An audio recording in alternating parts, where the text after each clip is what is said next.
கலியுகத்தில் கிருஷ்ணன் மறைத்து வைத்த ஒரு ரகசியம். எந்த நேரத்துல போர் ஆரம்பிச்சா வெற்றி கிடைக்கும் என்று பாண்டவர்கள் ஒருவரான சகாதேவனிடமே சென்று கேட்கிறான் துச்சாதனன்.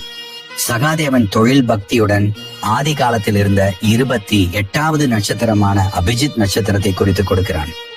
இதன் சிறப்பு, இந்த நட்சத்திரத்தின் நேரத்தில் தொடங்கும் காரியங்கள் சிறப்பாக முடியும்.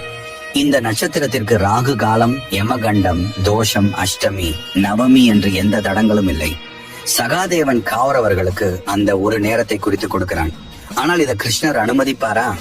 தர்மமே ஜெயிக்க வேண்டும் என்று அபிஜித் நட்சத்திரத்தை அவரோட தலையில இருக்கிற மயில் இறகில் ஒளிச்சு வைக்கிறாரு. கௌரவர்கள் தோற்க இதுவும் ஒரு காரணமா இருந்துச்சு.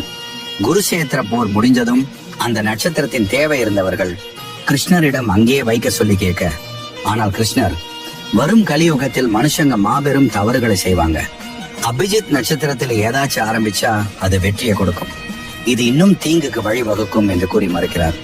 ஆனால் அனைவரும் வேண்டி கேட்க மனமிறங்கி கிருஷ்ணர் தினமும் கொஞ்ச நேரம், அதாவது காலை 11:45 12 மணி 15 நிமிடம் வரை மட்டும் வானில் தெரியும்படி அருள் செய்தார்.